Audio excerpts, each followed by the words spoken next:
it's been another play more at Friendsim. Woo. Okay, stardom. Doing. Who are we doing again? Who's next? Linera. Oh, Linera, the yandere lesbian. We need more yandere lesbians. Honestly, we need more. No, we need the yandere sapphics. We need yandere sapphics. We need it. God, makes things interesting. You almost had a good luck making friends lately. You almost feel popular, but at the same time you feel a strange sense of loneliness, and your friendship doesn't seem to penetrate. Maybe I want to be one of those specialties lies away from me or starting to catch up with you. Or maybe they're starting to understand why popular kids in movies sometimes seem so sad. The Birchals, now like you, but do any of them truly know you? What would you have wouldn't give to hang out with someone with real history, with someone with whom you don't have to do the introductory dance of, yes, I'm clearly an alien. No, I don't know what's going on. Someone with whom you could reminisce about old times, someone you hung with more than once. Right now you're on the outskirts of town and the rocky outcrops surrounding you are familiar. I'm pretty sure the entrance to the brooding caverns are near here somewhere. Your heart beats a little faster. Brian lives close to here and talk about history. You two know each other, but from hanging out once, seeing each other and again in her 8x meets Brit's Hive. Plus you have a phone. I have the power to text first. You get out the phone Kanye gave you. Look at you go. Reading an English language not bringing you to knowledge just fine. Does it make sense that you've learned how to read an alphabet in weeks without anyone teaching you? Not really, but maybe you struggled with Spanish. Maybe your struggles with Spanish class in high school were just a fluke, and you've been a secret linguist genius the whole time. Ryan takes you back immediately, giving you directions how to meet her in the caves. You head down before the Jade-Blood Hive is in a sight. A troll emerges from the shadows. At first you think it's Bronya, but you freeze midway if it's new troll from to the light. Bronya doesn't wear glasses, and she'd never glare at you like that. Oh.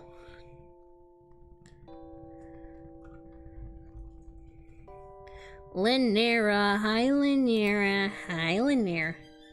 Oh, this music, holy shit.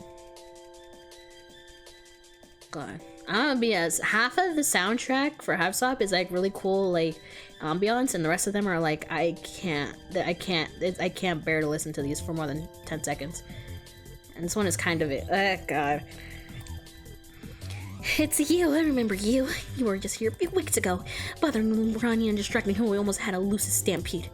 Ouch, is that really how Brian described your adventures together? Maybe it's silly for something that small to hurt your feelings when another recent friend nearly got you killed in Clown Church, but you like to think you and Bronya formed a real connection.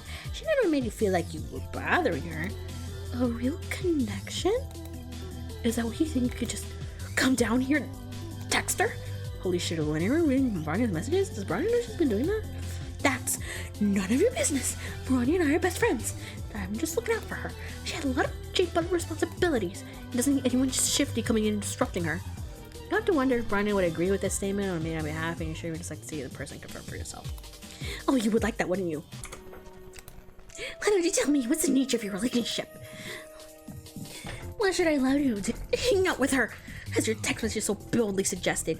Bluffing has saved your ass in some bleak situations before, but you could also go on offensive here. You're concerned about Bronya's privacy. Maybe as your friend, you should just look the other way.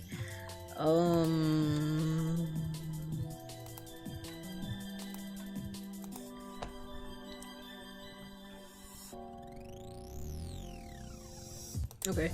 You know, Bronya, go way back. If Linera isn't familiar with your history, it might be because your friendship with Bronya predates hers. And actually, part of why you texted her today is because your close friendship has recently been getting a little red. Oh shit, I picked the wrong one. Bronya needs someone to help her from the hole, and her blood pressure left by outward after all. Considering the change in nature of your relationship, Bronya's even more protective of you than usually. Oh fuck. Linera doesn't seem impressed by your astute cultural knowledge, nor does she seem to look intimidated. Her eyes reflect opaque and murky cavern light. She takes a step closer. Her claws, and nose noticed, are very sharp. Bronya's very protective, although she pities. You've got that much right. If you're telling the truth, and I don't know that you are, maybe she would want to protect you. If she knew you were here. Oh fuck, you fucked up. If Linera answered Bronya's phone number, has no idea you reached out and you've been disposed of otherwise. Oh no, Queen made me too. Oh shit. We're dead. Okay. Anyway. You puff with all your self-righteousness and you can muster the nature of relationship with Bronya is between you and Bronya, and you're not doing anything suspicious by wanting to see your friend. In fact, it's a lot more suspicious that Linera is trying to intercept anyone who messages Bronya. What possible reason could she have to justify that? Well, I never. As I said before, I'm Bronya's best friend. I take our relationship, our responsibilities as friend. Yeah, she has a crush on her anyway. Very seriously. You pause the issue, narrowing your eyes and crossing your arms at your chest. Her responsibilities as friend, huh? Sounds kind of fishy. fishy? Are you serious right now? Are you really coming down here making fish puns like some kind of sea dweller? That is suspicious. Who knows what Brian decided to show you when you tricked her to trusting you? Not that we have anything to hide, but who knows? If you're all associated with sea dwellers, then we have a pretty big problem in our hands, don't we? You heard of sea dwellers by now, but none of your friends have talked about that much. Once you gather that they dwell in the sea, you don't know why it would be extra bad for you to be one of them, but it's clear you need to backpedal. Before you try to disown your choice of fish, related phrasing linear advances on you. Obviously, I can't let you talk to Bronya now. You're way too suspicious. I think you and I should have a private conversation instead. At least your life is uneventful when you're unconscious. Oh, what the fuck is this? Okay. When you come to, you're sitting in a chair with your wrists tied, and your eyes are adjusted to the darkness. You realize you're in a smaller cave than the big open cave area. Lined up with bookshelves, and there's a stacks in the corner. There are books and notebooks and bulletin boards that look like outlines and study guides pinned into them. And you are permanently holding on the knife. Good, you're awake. This is my study cove. In the Jade Blood Hive, it's harder to concentrate because people break the rules and I get irritated, so I come here to do homework. That's all. Just homework. When you take a second look at the bulletin board, you see a lot of what Linear has pinned up to the pictures of Bronya. There are a lot of few pictures of Linear and Bronya together. It's mostly just Bronya by herself, and even a couple blurry photos of Bronya and Elward. What are you looking at? There's nothing to see here. She brandishes a knife in your face, and okay, you sure you get your urgent to act nap hype your full attention. You're not looking at her creepy Bronya shrine anymore. I brought you here because your messages of Bronya were highly suspicious. I don't know you, and I don't trust you. You could be trying to see Bronya for nefarious reasons. So I brought you here to vet you. Now we can talk what your real intentions are. So you're definitely gonna die in this cave, held captive by an unhinged Jade Blood who was convinced of your guilt from the moment you dared text your best friend. That kinda sucks. You tried so hard, you got so far, but at the end, it didn't even matter. Come on, stop playing the victim. If anyone's the victim here, it's me. I tried so hard to be there for Bronya as her best friend, but she doesn't even... Lanera stops abruptly. You see her lower lip start to tremble before she turns away from you. The starship with the knife pointing at your throat droops a bit. Its dejected swing that takes dangerously close to your navel, and you take a sudden lean back in your chair. Lanera sips a noise of distress, giving him a noise of sympathy. It's fine though.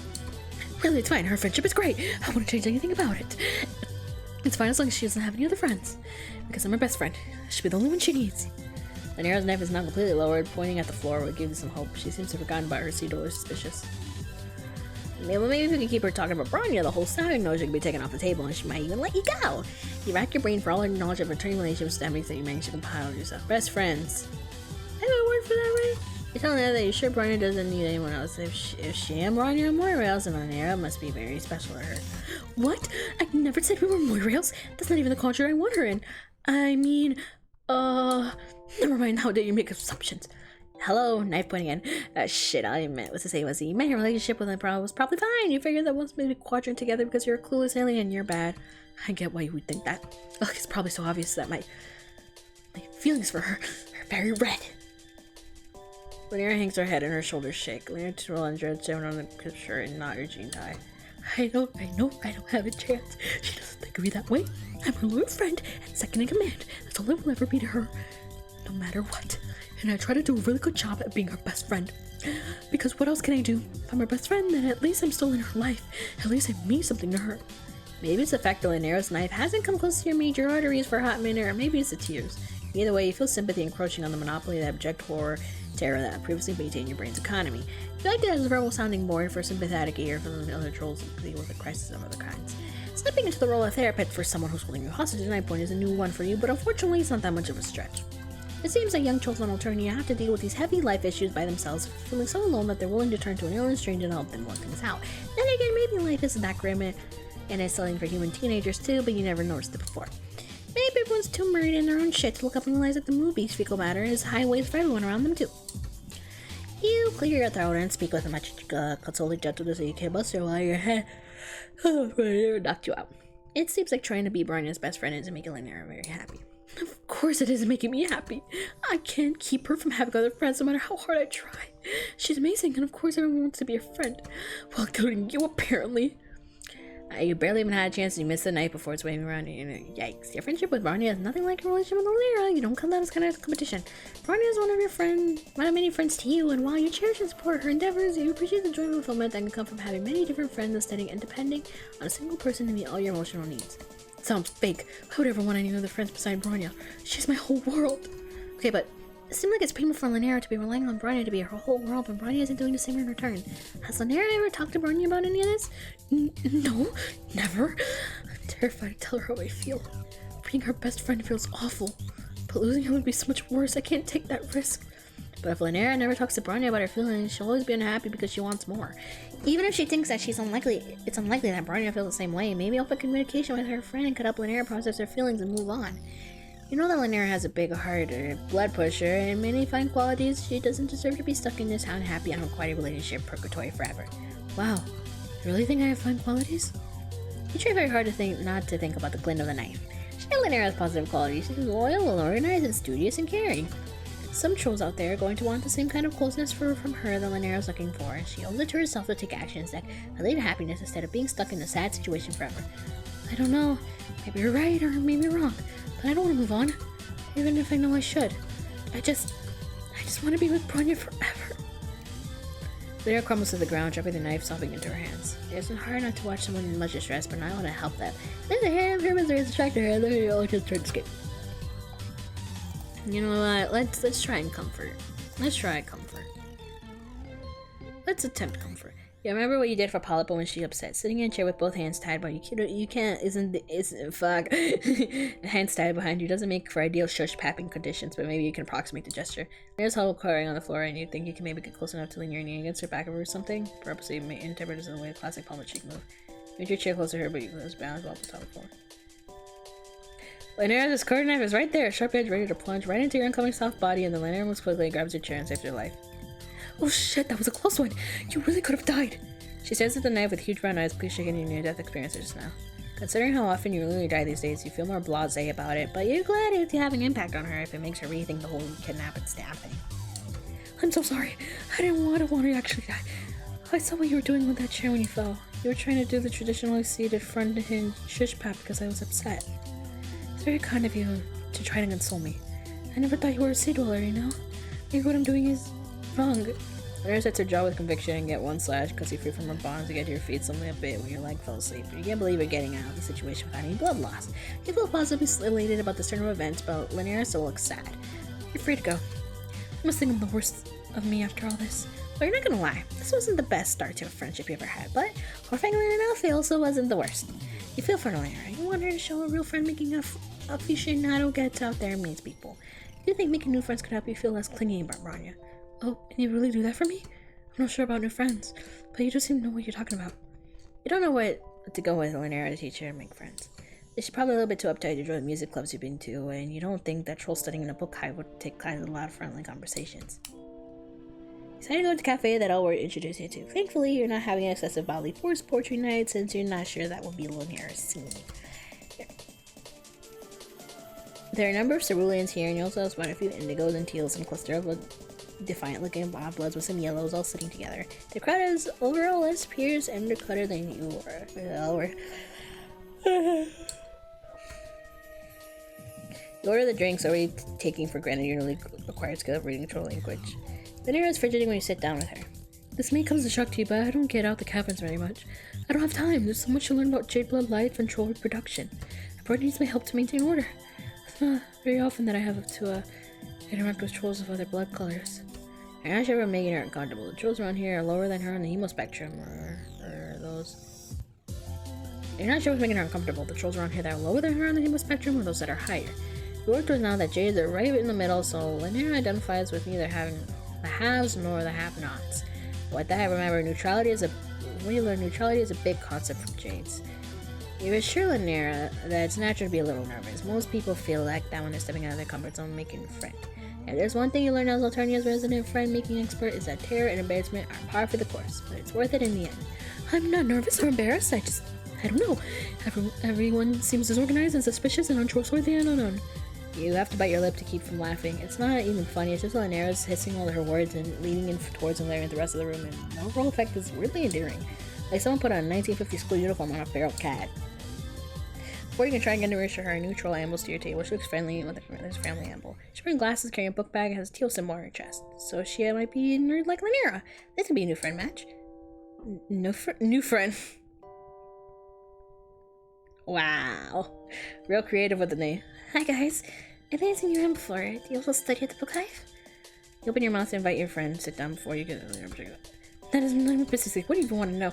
Obviously, anyone who gets in the book have to study goes there for peace and quiet. Why would you go there, bother? Just because you recognize from there. Oh, okay, jeez. My bad, never mind. Zero, never.